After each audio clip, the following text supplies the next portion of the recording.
एक छोटा सा व्लॉग ज़रूर करना चाहता हूँ और आगाही देना चाहता हूँ पाकिस्तान के अवाम को इस सिलसिले में जो मेरी मालूमात है, और ये मालूमात 100% दुरुस्त है। वो बात ये है कि FATF से पाकिस्तान ग्रे लिस्ट से निकल आया, और ग्रे लिस्ट से पाकिस्तान का निकालना एक बहुत ही खुश आइन बात है, क्योंकि 2018 से पाकिस्तान आज तक ग्रे लिस्ट में था। अब ग्रे लिस्ट से पाकिस्तान निकला है, इसकी बहुत सारे लोग इसका क्रेडिट ले रहे हैं।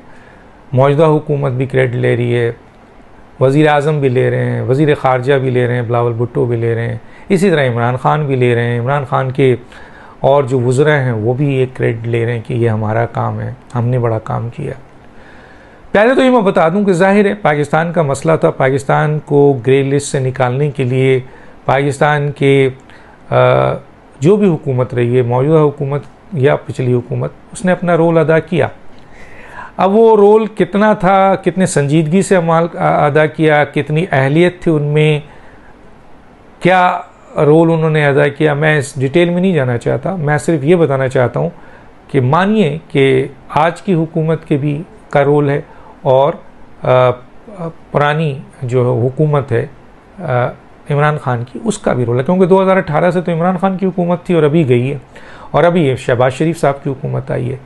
तो चुनांचे बिल्कुल इसमें कोई शक नहीं है कि बिलावल भुट्टो का अपना एक रोल है। उन्होंने बहुत अच्छे अपने आप को प्रेजेंट किया इंटरनेशनली, और इसकी वजह से पाकिस्तान के ताल्लुकात बहुत बेहतर हुए। शहबाज शरीफ ने बहुत इसमें उनको ऊपर ट्रस्ट किया और उन्होंने काम किया। इसी तरह पिछली हुकूमत है, पिछली हुकूमत में जो भी इससे मुंसलिक थे मिनिस्टर्स, उन्होंने अपने अपने लेवल पर काम किया, और जो सवालात उठाए थे FATF ने, उसको आपके कंप्लीट करने के लिए ज़ाहिर है उस वक्त के जो भी मिनिस्टर इससे कंसर्न थे, उन्होंने अपना अपना रोल अदा किया। लेकिन इस के असल हीरो कौन है, शायद आवाम इसके बारे में नहीं जानती।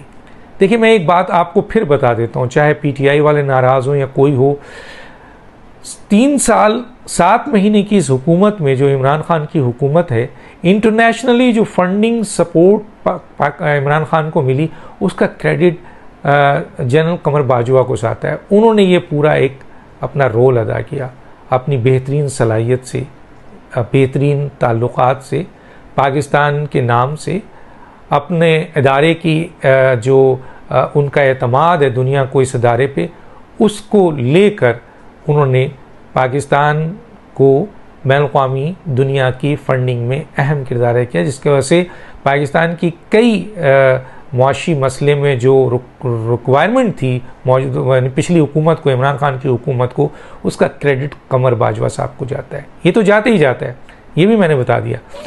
FATF का कि असल हीरो कौन है, पहले तो मैंने बता दिया कि इन सब की कंट्रीब्यूशन है, लेकिन हीरो का लफ्ज़ यहाँ ले रहा हूँ। तो हीरो कौन है?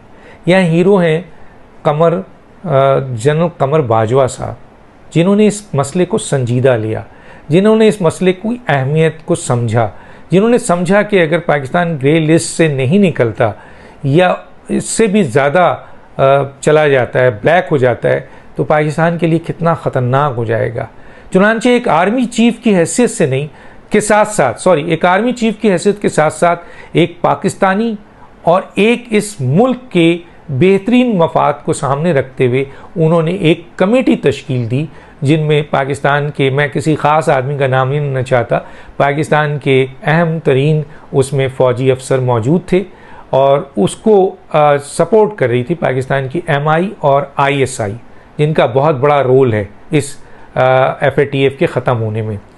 और कमर बाजवा साहब ने इस मॉनिटरिंग टीम को आपके पूरा सपोर्ट किया, और जो बैनुल-अक़वामी तौर पर पाकिस्तान जनरल कमर बाजवा साहब को सपोर्ट मिला, वो उनके बेहतरीन दोस्त हैं, जो हबीब बैंक ग्रुप के या हबीब बैंक के बोर्ड ऑफ डायरेक्टर्स के चेयरमैन हैं, जनाब सुल्तान अली अल्लाना साहब।